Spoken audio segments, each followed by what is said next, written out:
Hello and welcome. Thank you for joining us today for the Ask the FERPA Professor with LeRoy Rooker session. We have Dr. Helen Garrett here with us, who will moderate the session and answer your questions. We encourage you to participate in the conversation, so go ahead and post all your questions in the chat feature.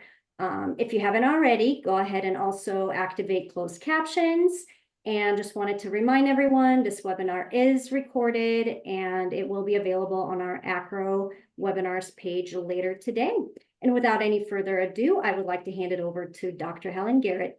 Thanks, Helen. Hello. Yeah, thank you, Belma. Welcome, everybody. We're so thrilled to have you come to our first Ask the FERPA Professor of the new academic year. I'm Helen Garrett. I'm the University Registrar at the University of Washington in Seattle. I love FERPA and I love doing these webinars. So proud to have the esteemed LeRoy Rooker with us, who spent many decades in the Department of Education as the top FERPA expert, and then recently, after that, joined ACRO as a fellow, and now he's out visiting. So hello to you, LeRoy. Welcome. All right. Thank you, Helen, and hello to everyone. Look forward to the time. And I understand you were at, was it TCU yesterday? TCU. Doing the welcome. That's yeah, great. Yeah, Regina, Nicole, the whole gang out there. Yeah. That's great. Yeah, it was a great visit, campus visit, talking FERPA, all things. So at the end of our time together, we'll put up the slide so you can arrange for LeRoy to do a campus training on your campus if you're interested. So the way that this works and works so beautifully is that LeRoy is 100% the expert on the law and will teach and answer questions. In answering questions, we'll teach the law to all of us. What I bring to the conversation is contextualizing it for our campus work. So you'll post the question as you're already doing. Please load them up in the chat there. I'll read the question, giving LeRoy a chance to answer, and I may come in and contextualize it for our work. This is our fourth or fifth one we've done, and we know that we're probably only going to get to about 11:10 in terms of the questions that are being posted. Two things, I'll get the chat sent to me afterwards, but I do ask that if you don't get your question answered, please email me and I'll make sure that you see this many times directly at my UW email address. And I love answering them afterwards. If I need help from LeRoy, I'll grab it from him. This is just purely questions, answers. To get our creative juices going, I'm going to introduce just a little vignette that then LeRoy will comment on that actually came up at his training yesterday. I have a meeting with the Dean of the School of Medicine at the University of Washington after this webinar because the staff are complaining that we're requiring students to give written permission to be in the class photo that gets posted in the hallway where they all take classes in addition to like their hobbies and things. And so the idea there is really like, is it okay to just put up people's pictures that are on hallways or in websites, and what kind of permission is required? So I know the answer, but I'm going to bump it over to LeRoy because this comes up a lot. Yeah, so in photograph, obviously it can be a directory information item, but it's not at the University of Washington, Helen tells me. So if it's not, it's clearly an education record. It's because it's being maintained by the university. So in those instances, you either have to have that written consent, or you could potentially put it in the course syllabus, the course, and indicate that one of the requirements of the course is to have a, if you wanted to go that far, group photo. What you can't do is require someone to sign a consent, sign away a FERPA right in order to get a service. But easiest way is see which either make it part of the course so that you know beforehand you're doing that, or have the signed consent from all the students. Right. Or you could always put it, change your directory information items and add photographs there.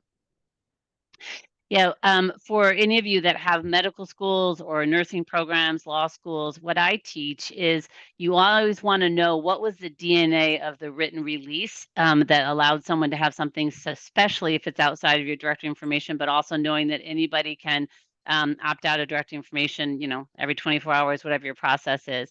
So I encourage our professional schools to anything that might be like this, where you have to wear a badge with your picture or be in a photo, put it in your recruitment materials, tell them again when they're admitted, and when they go and confirm their spot in the class, tell them again so that they know that that's a part of the process. So, okay, great. So again, I want to make sure that you're putting questions in the chat. I'm seeing things, Belma, show up in Q&A, but I'm going to be watching the chat, so I'm not sure what that is. So let me just jump in because we have a question already. So after research and discussion with other institutions, we determined that it was not FERPA compliant to invite students to an event or club based on non-directory information, such as gender, but the invitation could go to all students to self-select into the event club, or the registrar's office could email students and ask if they want to opt in to invitations. Was this determination appropriate? If so, a professor then asked if they could invite female students in their class to their house for dinner in order to discuss what it was like to be a female in their field of study. Is this kind of invitation FERPA compliant? Well, if I'm understanding this, it's if you're giving this kind of information to a social club or something of that nature, you would not be able to include non-directory information. On the other hand, if the institution is sending out the invite, then they could select as they wish, because they're not disclosing information. They're just sending out the invite for the or whatever the function might be, and that part would not be a problem.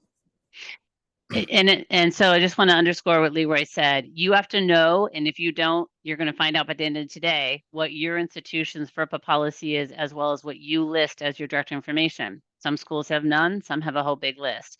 But the point is, you would never be able to just send it out by ethnicity or gender, which are not part of directory information. You're safest sending to everybody and letting people select in. In the year 2024, I cannot emphasize enough how dangerous it is to ever do anything along gender lines, because people define that in all kinds of different ways as well. So you wouldn't want to send something out just asking women, because there could be people that define themselves in different ways. So the safest thing is you can either send the email for them, which we know is an option, to all students, or you can give them all students who haven't opted out of directory information and let them do the inviting and clarifying who they'd like to come. Yeah, excellent. One thing, just to follow up on that, race, gender, ethnicity, none of those can be directory information items. That's correct. You couldn't base it. If that's what it's based on, you would have to have another something other than directory information, or your institution could send it out based on that. Yep. That was a great question to kick us off. Thank you. Okay, next question. What is the policy on sharing academic records, specifically grades or student schedules, with the student via email? Can grades or schedule information be shared with student personal email rather than their institutional email? So if you want best practice, yeah, email is not a secure medium unless you've got it'd be more so if you've got it encrypted, if you're doing it that way. But it's also what you send via email, depending on the sensitivity of it, could make a difference on whether you want to send it an email or not. But if under any circumstances, from a best practice standpoint, and what protects the institution is only sending, if you're going to send something via email, only sending it to the institutional assigned email, not a personal email, because you have no idea who has access to that personal email. Whereas the institutional email, if you've assigned that and given them the PIN or password to get access that, then you could, that's your safest way as far as emailing is concerned. I just did a training for faculty at our Bothell campus yesterday, and it's only Wednesday, and we've already had 2 breaches this week, and our quarter hasn't even begun. almost all of our FERPA breaches where FERPA is violated that we have to remediate are because of email. Whether it's you're writing to a student and then suddenly you send it to a colleague and it becomes a long discussion about changing something in the department, and way down below is the student's information. We also know at the University of Washington that even though we use student email that's assigned to them from the university, 80% of our students forward it on. And you do not know if that forwarding involves more than just them. It could be parents, shared email, and that kind of thing. So as LeRoy said, I mean, you got to get your job done, but the best practice is not to put educational records in an email directly related to a student maintained by the institution, and use other ways such as shared drives, in Canvas, anything where the student has to log in using their confidentially known only to them password to get that information is the best practice.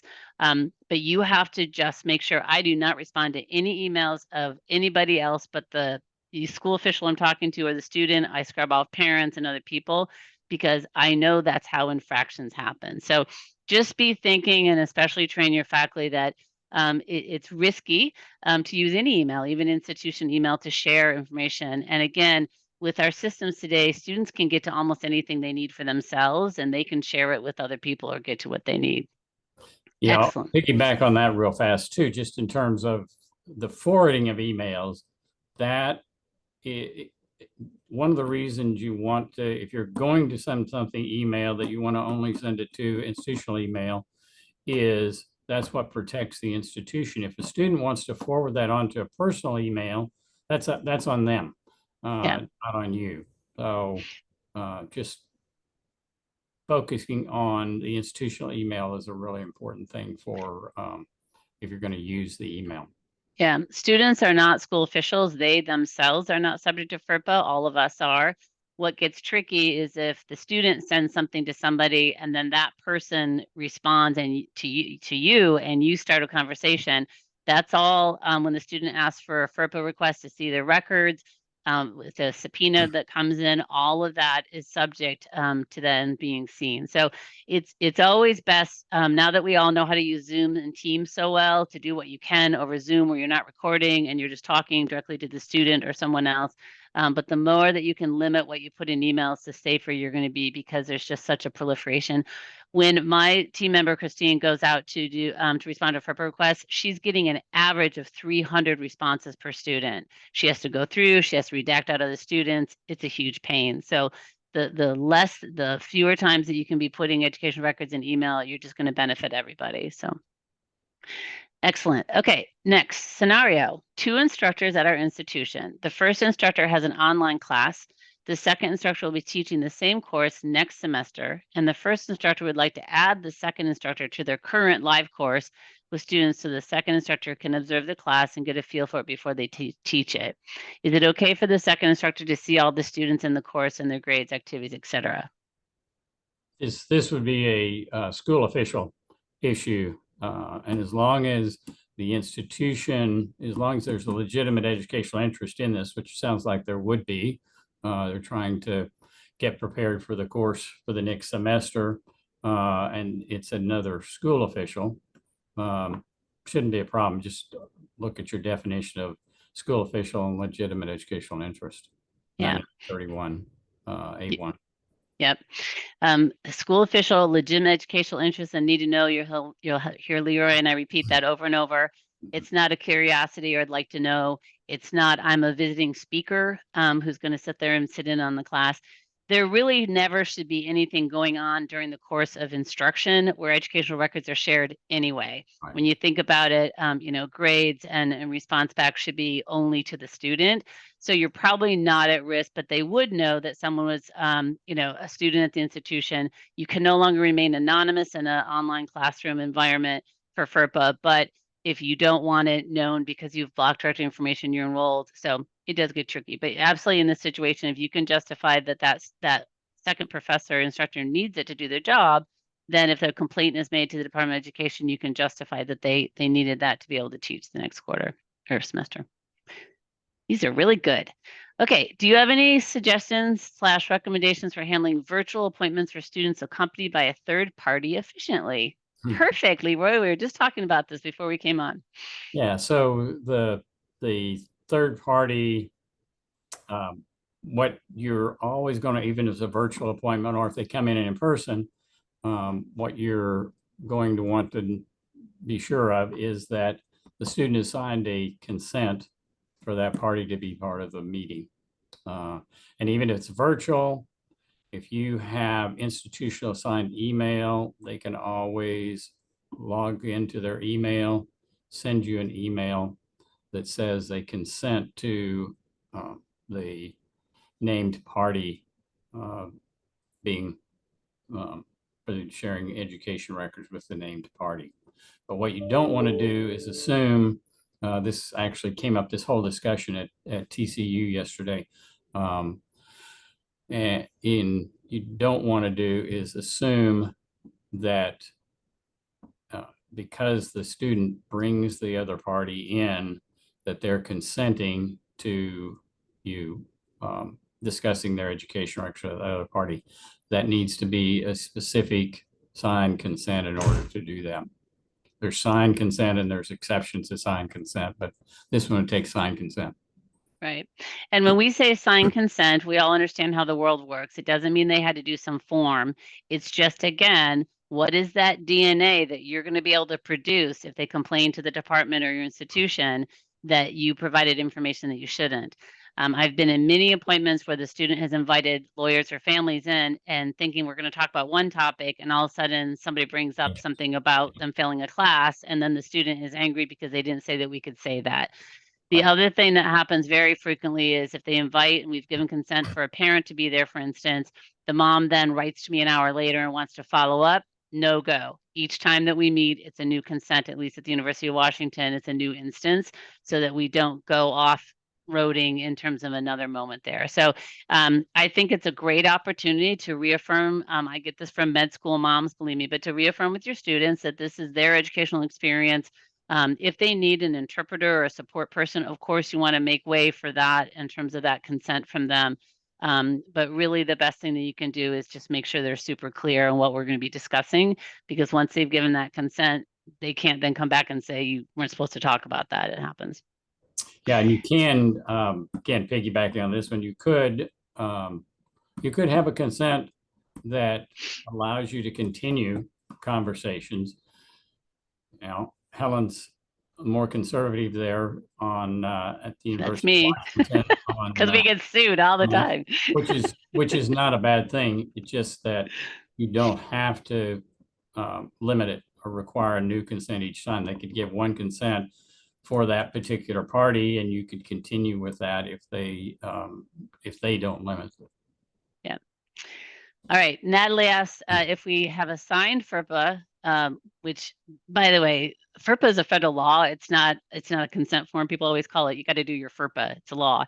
If we have a signed FERPA consent, what academic information, grades, et cetera, can we share on the phone? If you have a signed consent and it says you can share the student's education records, for example, with the parent or some other party, then you can share anything. Your bigger issue is going to be FERPA requires that you authenticate the identity of a party prior to disclosing education records and information from those records. So that's going to be your issue, is how do you authenticate that party on the phone is whose name is on the consent form. So I'm going to blow your mind. We at the University of Washington, Seattle have not answered phones since March 8th of 2020 for this very reason. Lots of people pretend to be the student. You don't really know it's them. Almost all of our processes can take place over email, but we offer 80, 15-minute Zoom appointments where they can come on and they can show their ID. We don't hit record, where we can have those moments. But we're done with those days of playing 20 questions of what the class you took and that kind of thing. So you're better off not sharing information on the phone unless you would be able to stand up and say, I was confident that it was indeed the student, or I had written permission and I checked the ID of to who it's going to. So it's just a slippery slope. But now that you have Zoom, there's no reason that people have to come in. They can get on like this and show their ID and have those conversations. but I really encourage you to be careful on the phone because a lot of people call pretending to be other people. And you can get yourself into hot water pretty quickly. Okay, do you have suggestion on how to handle records requests from third-party companies requesting student contact information, email, mailing address, etc.? Are we required to comply with requests? There are some required responses, such as through the Solomon Amendment, but hoping you can provide guidance or clarity. We want to protect our students from being spam, but also want to ensure we're complying when necessary. Thank you. Great question. Yeah, so if when you talk third party, obviously, if you get into other statutory requirements like Solomon, where you have to disclose certain information, limited information to military recruiters, that's one thing. But if you're talking more in general, that an outside party wants to have directory information, for example, that's really, as far as FERPA is concerned, is up to you as an institution, whether you want to comply with that or not. Now, some states, you do have to keep in mind your state open records law may require you to disclose directory information to those outside parties, but it wouldn't be FERPA. On the other hand, if you have those situations like Solomon, where it's a separate statute that says you must disclose to the military recruiters these few bits of information, then you would simply do that. That's not, you don't have an issue there. It's more, and again, under FERPA, any disclosure to anyone outside other than the student is permissible.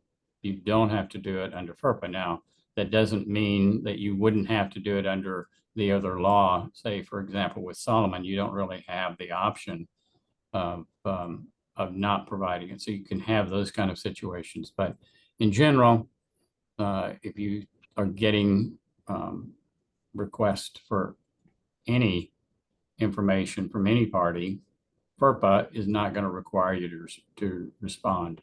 It permits you to if the conditions are met, that are the required conditions are met, but you're not required. Yeah, this is if you're new to FERPA, this is a very key point. There are musts and there are mays. You must provide access to however you've defined a student in your FERPA policy, access to their records within 45 days. Doesn't mean you have to give them copies unless they're 50 miles away or more. That's a must. This is absolutely a may, and you want to be really careful to make sure you're looking at the request.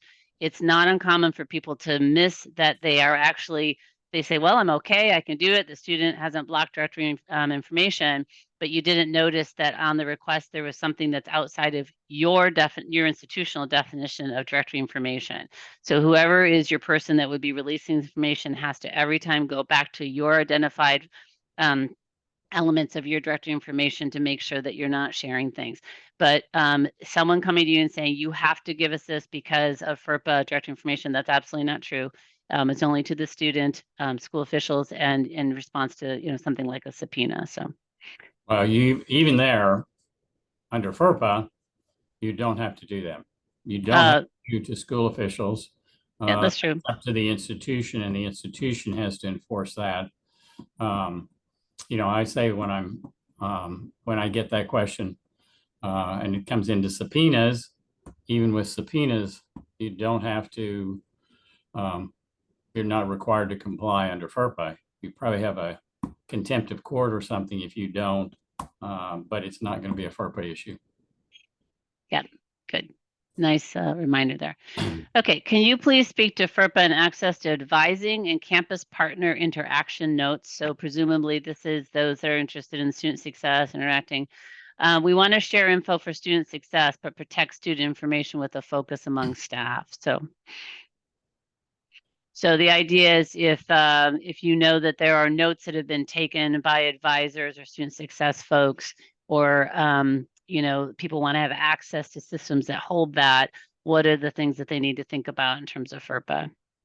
Well, the first thing you have to think about is if you're keeping notes, if you've got them in a system, you need to think about the legitimate educational interest and limit who has access based on their job description and their involvement with the student in question.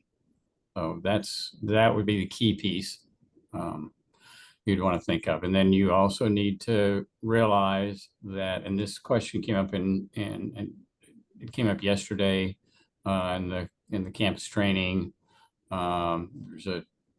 They have a system where those school officials putting information into electronic note system about the student. It gives them the option of indicating whether or not they want the student to be able to see this. Well, that's misleading that school official, because those notes are going to be, whatever you put in that system are going to be education records on that student. And the student has a right to see them, whether or not the person that added the notes wants them to or not. So you don't want to be misleading your school officials in that fashion. So something to think about. Yeah, we've had a really big challenge with our professional schools, the bodies making decisions on who to admit, taking notes during those processes. And after, when a student was, even the student would have to meet the definition of student admitted, they want to see those notes, them trying to tell my office, no, those are confidential. And unless they were memory notes called sole possession that only they can get to, they're not confidential.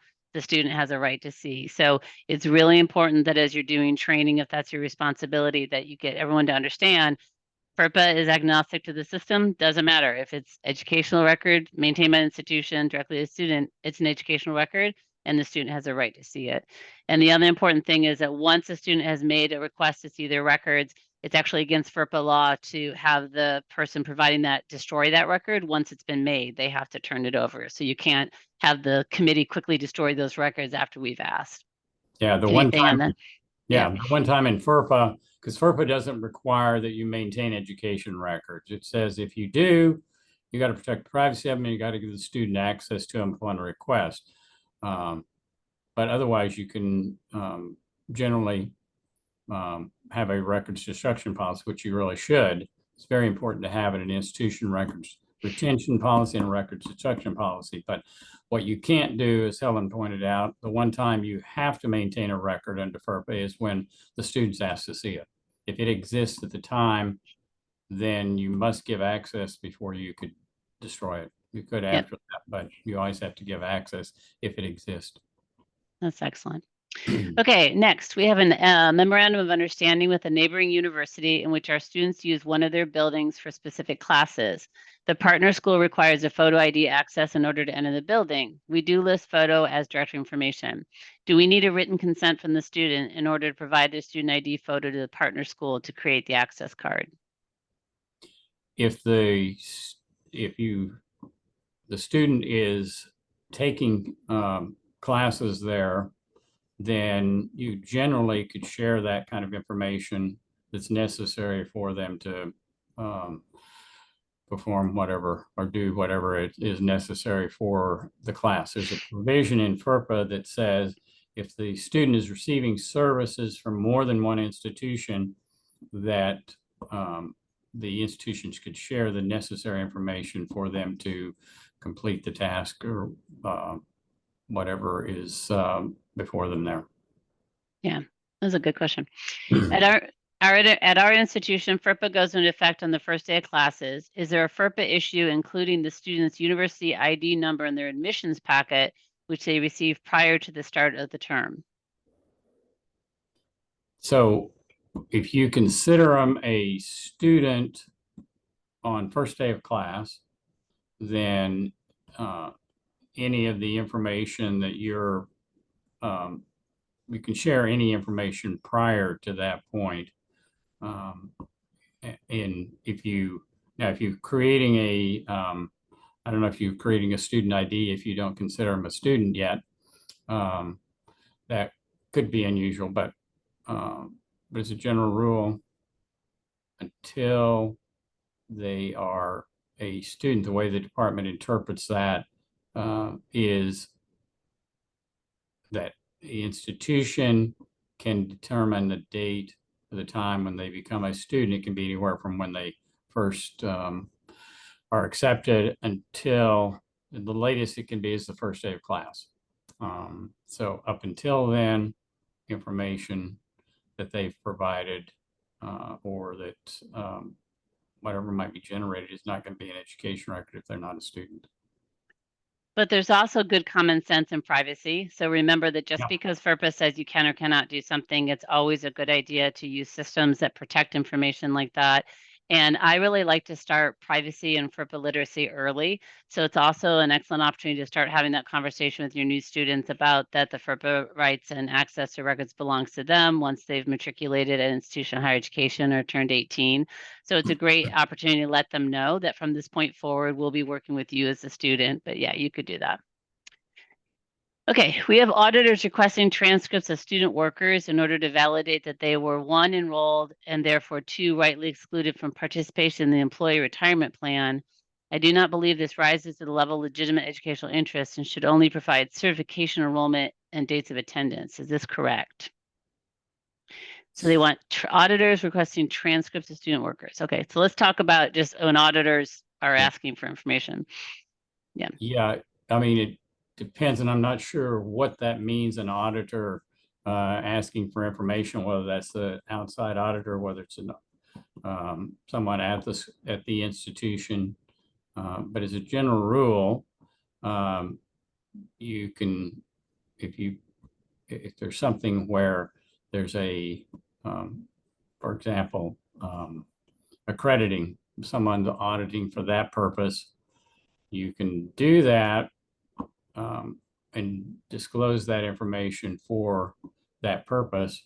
You do have to meet the requirements of 9932, which is the recordation, because the student would otherwise not necessarily know that you shared the information if you do it personally identifiable form. I'm not sure in this instance if the student or if the auditing party is part of the institution. If it's part of the institution, it would be a legitimate educational interest anyway for doing that. Yeah, and another key factor here, and if you don't know, this is important to know that under FERPA, students who are employed in positions that can only be filled by students, all records associated with that HR position are subject to FERPA. Their schedules, their application materials or dismissal materials, whatever it might be.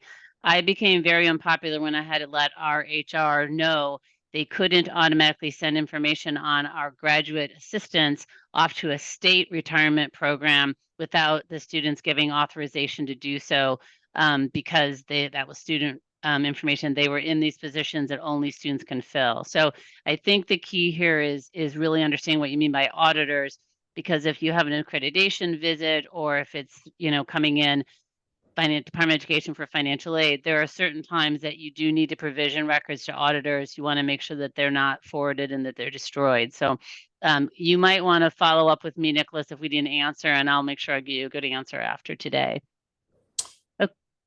Okay. Non-credit students taking a non-credit or workforce course, sometimes short-term, 1 hour, 1 day, and they aren't issued school email addresses. There's discord between internal stakeholders of how to communicate confirmation of date, time, location, and class to the student. They registered to the student's personal email. Is communicating this FERPA compliant? If not, how do we communicate clearly to this particular population of students?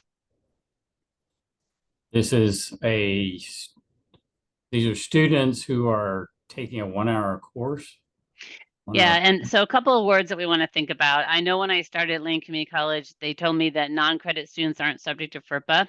Not true. So I'm not sure. So the question might be what, when you say non-credit students, there's a question about if they're subject to FERPA there. But I think the question is because they aren't issued an institutional email, is it okay to use personal to communicate information to them about their class schedule and that kind of thing? Yeah, and I think part of that is going to be, are you creating records on them? That's more, in order to be a student, there has to be records created to begin with. So student is defined as an any individual who has been in attendance and regarding whom the institution maintains education records. If you're not maintaining education records on these, then they would not be, students and their records wouldn't be subject to FERPA anyway, or your communication with them wouldn't be subject to FERPA anyway. So you could communicate through personal email because you don't have an institutional one assigned, but you could do it in that fashion. So I believe September even, but this is the 50th anniversary of FERPA. And believe me, the people who created it back in the day had no idea what email was. And the best thing about FERPA is it's medium agnostic in terms of that. So you don't really want to focus on, which email to use. You just need to be able to defend that the person receiving it with your best way of proving it is the intended, the student. You're being careful about, school official to school official. So I don't think there'd be anything that would prevent you from sending it to a non-institutional. When we have students who have left the university, they lose access to institutional email. So we have to write to non. I don't think that's the issue there. The question is for your own institutional FERPA policy, how have you defined your students? And we've been very careful that as soon as they have records being maintained, they're subject to FERPA, but that's how we do it at UW. So, okay. This question may be nuanced because I don't have full information, but to be better prepared, I wanted to ask broadly how we define a student covered under FERPA. Would continuing education students who are issued a student ID, institutional email, but are not registered in regular institutional courses and not issue transcripts from our student information system be subject to FERPA? The students may complete trainings and be issued certificates by the departments. Any thoughts on how FERPA may or may not apply? Again, harken back to the previous discussion. If you are creating and maintaining records on that individual who's taking course of some sort, even non-traditional, then it's quite possible they're going to be those are going to be students and those are going to be education records. But you really have to look at in totality what's being done there, what they're doing and what you're doing in particular in terms of creating any kind of records that are being maintained. So at the University of Washington, we've redone our FERPA information to be very sensitive to this point. We've decided that if they're in our student information system, that is our repository, that is then FERPA, that's how we're defining that we're maintaining those records.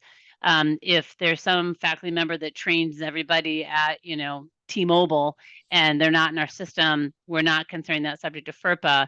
Be careful though, depending on the state in which you reside, they then would be subject to Open Records Act. So you still want to be thinking about how those two cross over with each other. Yeah, and I do think it's important what the student information system, if they're in your student information system, then you're much more likely that they are a student. But also the point Helen made here that if, be careful what you wish for in certain instances, because you could subject non-education records at an institution to open records if they're not protected by FERPA. Great. I'm going to do a time check. This goes fast. It's 11:39, so we'll still keep going up to the end. But I just want to be sensitive that we're only at questions that have been posed up until 11:15. So you may want to stop and grab your question if it looks like it's past that point and email it to me. I've been providing my email address so that I have a chance to get answers to you, because we will not get through probably past about questions asked at about the 11:20 mark. We're going to do our best, but just wanted to give you that reminder. Okay, let's keep going. I'm seeing some issues with fraudulent admissions documents, so we find ourselves needing to contact other colleges to confirm dates of attendance. I've encountered some schools that reply and others that direct me to the National Student Clearinghouse. Wouldn't this be directory info and schools should comply with requests? Admissions documents, that's a key word here. Yeah, so you're getting admission documents that you suspect may be fraudulent. Those are not necessarily going to be education records. Now, if the student provided them they're not going to be education records. If, on the other hand, another institution provided them, so say you contacted an institution the student attended previously, and they send you a transcript, that's going to be an education record that not at your institution, but it's one that is an education record nonetheless, and you're not permitted to redisclose that, and they should indicate that in when they provide it to you. But if the documents came from the student as part of the admissions process, those are, you can share that information with anyone, because those are not, as long as you don't consider them students, you haven't accepted them and consider them students, those are not going to be subject to FERPA. Once you accept them, then if you continue to maintain that information, it's going to be an education record.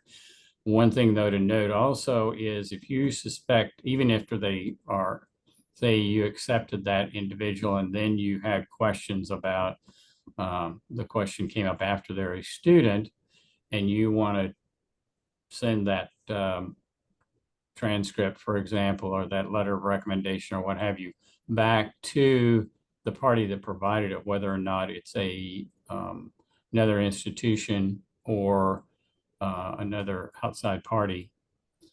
The definition of a disclosure was changed. We changed it in the 2009 regulations to say that while you can, a disclosure, if you're simply sending something back, sharing something with the party that provided it or is identified as the party that provided it, that's not a disclosure. Yeah, and a little tip from the field, be very cautious about how you're sending those records to that other institution, because you could create a breach if you got the wrong name or went someplace else. So I would absolutely suggest using a shared document where you give them access, where you've put it in some kind of folder and they can look at it, or better yet, just jump on Zoom, make sure it's them, and share it in that way. You don't want to create a breach because you picked the wrong name or send it to somebody that wasn't supposed to go to. But yeah, you can absolutely go back and forth. The other thing to be really careful about is you need to know your own institution's definition of student. As many of you heard me say, I was shocked 8 years ago to learn at the University of Washington, we're trying to change it. It's actually at the point of admission versus on the first day of the first quarter of enrollment or work study position. So know your own school's policy, because you need to know when you've defined someone as a student. Question on course syllabi. I've heard LeRoy talk about adding various items to course syllabi as a way to gather consent. Wouldn't that be considered implied consent? The student is not actively given their signed consent with statements in the syllabus, or does simply enrolling in the class mean you accept all statements within the syllabus? If you have if your course descriptor, your syllabus indicates that, let's take, for example, because this was something that came up a number of years ago at the department where we issued guidance on it, but if a student is required to write and publish a paper in class, and so that that whatever the paper was that they now, you made that public, maybe you have it in your library even, is that the question came up was, would this be an education record? The answer is yes, because it's directly related and maintained. But so long as that course syllabus indicated that one of the requirements of this class is that you will write and publish a paper, then making that publicly available is not a problem under FERPA, because the student, by signing up for the class, the department deems that they have consented to do that. I actually think the syllabus, even though everything you're saying is true, is too late. We have a circumstance because we're in the backyard for Boeing and we have big aeronautical programs. We have some classes where international students are not allowed to take them because you have to prove U.S. citizenship, because you'll be privy to things that the company doesn't, I don't know. But anyway, it's a best practice to put it in the time schedule or your course catalog, so that what you're saying is by enrolling and registering for this class, this is going to happen, or keep in mind you will be asked to prove citizenship for this reason, so that before they even buy the product or get into the class, having the syllabus is always good, but you always want to do your best to warn them ahead of time. But then what you say is, by continuing to enroll in this dance class, you need to understand that we will be posting the videos on our website to celebrate the dance, or by being in this program, we depend on donors and we will be sharing information on your projects with donors to raise more money. So the more that you can warn them before they step into it, the better. Yeah. Yeah. Okay. Can the student give a verbal consent for that meeting? This might be following back to another question. So it goes to that implied consent. So if a student comes onto a Zoom meeting or they show up in person and they brought someone with them, is a verbal consent enough? No, there's written consent and there are exceptions to written consent. Oral consent is not an item in FERPA. So, and we have technology to help us. There's no student on the planet, I'm sorry, that doesn't have this in their hands, that you can't give them an email address to say, hey, send me an email.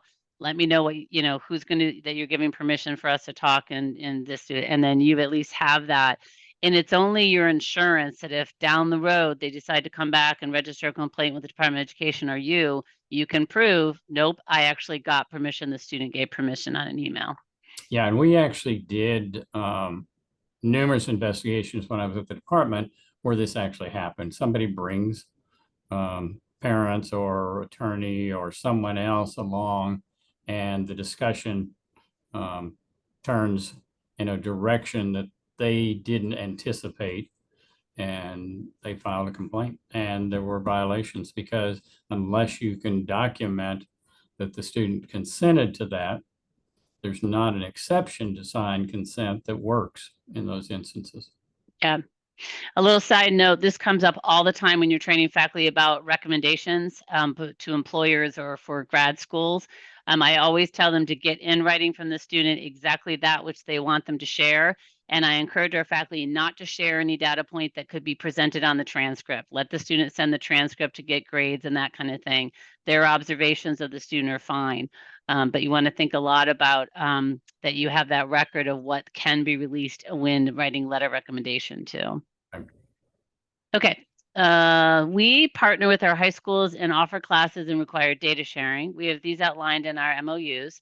However, we continue to struggle with how to send the information to the schools as FERPA protected, or ensuring that there isn't a breach of data between the two institutions.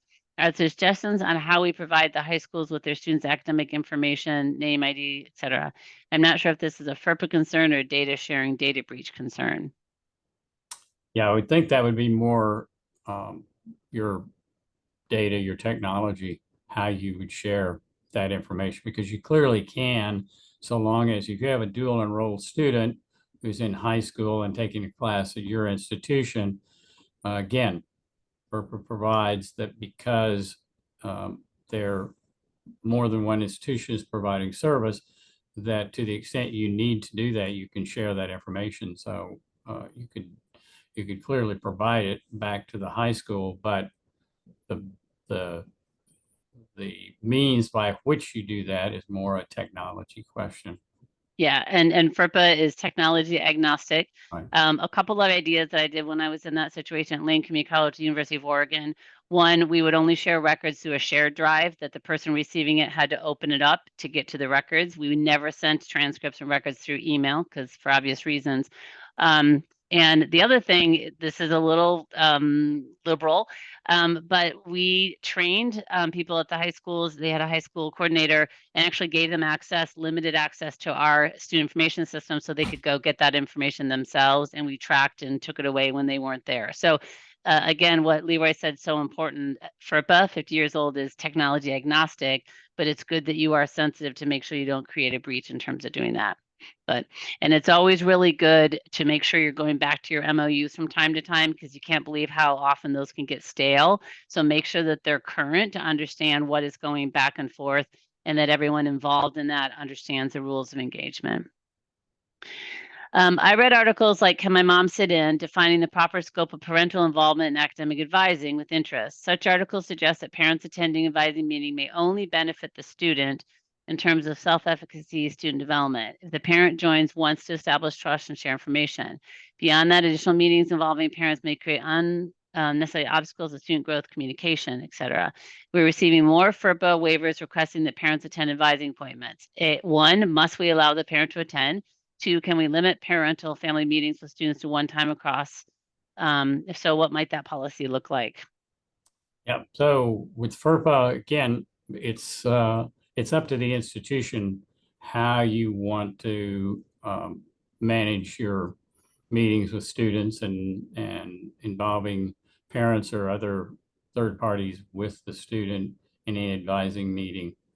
There's nothing you have to do under FERPA because again, we're not talking, that piece isn't a FERPA piece because you're not, until you get into actually disclosing education records, there's nothing FERPA about how you manage having parents or others in meetings, advising meetings.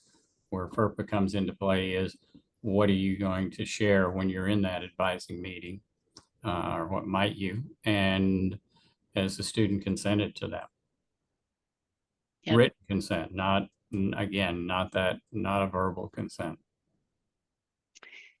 So a question for me, how many staff do you have at your office, University of Washington? Assisting students by appointment sounds amazing, but we don't have the bandwidth. We have 3 team members to serve 65,000 students and 117,000 alumni. So that is why we cannot have 3 people trying to do the front counter, which we limit the time, doing phones, answering emails, and that. So students hardly ever take us up on the Zoom, but it's out there. You can see it on our website, but it does provide, especially for international students that have to provide a social security number to be able to work. Don't make them travel to your office. Just let them sign up for a Zoom. And the earlier question is how to identify identity. I don't have my card with me, but you can go like this and you can have them, you can look on Zoom and see their picture and go over into your SIS and make sure that it's them. Far more secure than them just calling on the phone or sending an email when you really don't know who it is. FERPA is agnostic, again, technology agnostic. The key is you just want to make sure you could stand up if there was a complaint that you gave the wrong information to the wrong person. How would you be able to verify what you did in terms of identity? Yeah, and also I would say there are vendors out there, for example, that provide testing services for institutions. The way they operate is you open your computer, you hold up your driver's license, and with your face in the on the computer, so that they know that it's you taking the test, for example. And so there's clearly in this day and age ways to authenticate identity and use driver's license, student ID number, or student ID pictures and that sort of thing. Yep. So just a public service announcement. We are seeing the entering freshmen this year, perhaps in the worst post-pandemic place of any of the students in the last 4 years. I don't know what's happening back when they were in 8th grade. And more are insisting that parents just take over, and we're just not interested in that kind of arrangement. If you would like my advocacy or my testimony to help support, perhaps not giving educational records over the phone to those that you report to, I am more than glad to help you out with that because it has worked beautifully. We actually serve more students by just being on email, letting them do our forms where they have to authenticate net ID and that kind of thing. So if you want some support, but again, we have 3 people to serve 65,000 people, and we don't have a way to know that it really is them on the phone or an email, but on the phone. So let us know if I can help you with that. Okay, Belma, I don't know how much time you want, if I should keep going. It's 11:54. Did you want to stop any earlier or want me to keep going? You can keep going. Okay. Scenario, a student would like to know if various other students they are trying to avoid are registered for a class she wants to take. Sorry. Can a faculty administrator share a class list? Repeat that one for me. So a student is concerned that there's someone that they want to avoid who might be in the class. Can a faculty or administrator share a class list with a student who's worried that somebody else is in class they don't want to see? No, but the way to handle that one is to say, who don't you want to see? And you can tell them they're not or in the classroom. but not, you wouldn't share the list with someone. I just want to check on that. I'm not sure. So if I'm not sure you could say to student A, yes, the student's in the class, or no, they're not, because aren't you giving out that other student's educational record without their permission? I mean, once you're in the classroom environment, you can either see them if it's in person or on Zoom, but could you tell someone that someone's in a class that's registered for it without violating the second student's FERPA rights? If you've got someone who is, I mean, again, depending on what they're saying is the issue for them. I mean, is it a safety issue? Is there something there that other than, oh, I don't like that person, then I wouldn't give them any information. It's going to be based on some reason that that rises the level of, yeah, they would need to know on this, and you could make it based on that. Or, and the other thing you could clearly tell them is, no, they're not in the class. Okay, I'm super conservative, more so than LeRoy. Yeah. So I probably wouldn't, because I wouldn't want the student to say, you know, I blocked direct information. I shouldn't even be acknowledging them enrolled here. This is really a scenario that would be good, depending on your institution, to go to like a dean of student life or your safety division, that the student could approach your public safety or your student life folks, depending, as LeRoy said, on the nervousness. Keep in mind, there are Megan's laws that says that if you have someone that's an RSO, registered sex offender level 3, technically students have a right to know that they're in the class. We run lists at the start of every quarter, looking for people who are under 18 in classes with those that are RS3s, and that student has to get themselves out. We don't tell them which students, but they have to get out. So I think you, and I'll be glad to engage with you, Vicki, a little bit more on that one, but I'd be really careful about giving information until you probably know more about the story, so that the second student doesn't feel like their rights were violated, that you gave their information, because we don't really know what's going on in students' lives. So, all right, well, we got to 11:22. I'm so sorry that we didn't get to all the questions. So 2 things, I really mean it. I love FERPA. I love answering questions. I know when I'm over my skis that I can't answer it, I'll go get an answer from LeRoy. So please go grab your question now that wasn't answered and email it to me. Just a programming note, I'm getting on a plane for a Christmas present to Italy tomorrow, and I won't be back in the office October 1st, but I promise when I get back on October 1st, I'll prioritize this and get some answers out to you. And you're welcome to write to me anytime. I think LeRoy and I make such a good pairing, because again, he has the law and all that expertise and things that have complaints, but I can help contextualize it. So I hope you found this helpful, and thanks for being here today. Passing it back to you, Belma. All right, well, thank you so much. Thank you everyone for attending. Thank you, Helen. Thank you, LeRoy. And I hope that we'll see each other in a few months. More details will be on our ACRO website. Thank you all. Have a good one. Thanks so much. Thanks. Thank you so much. Bye-bye.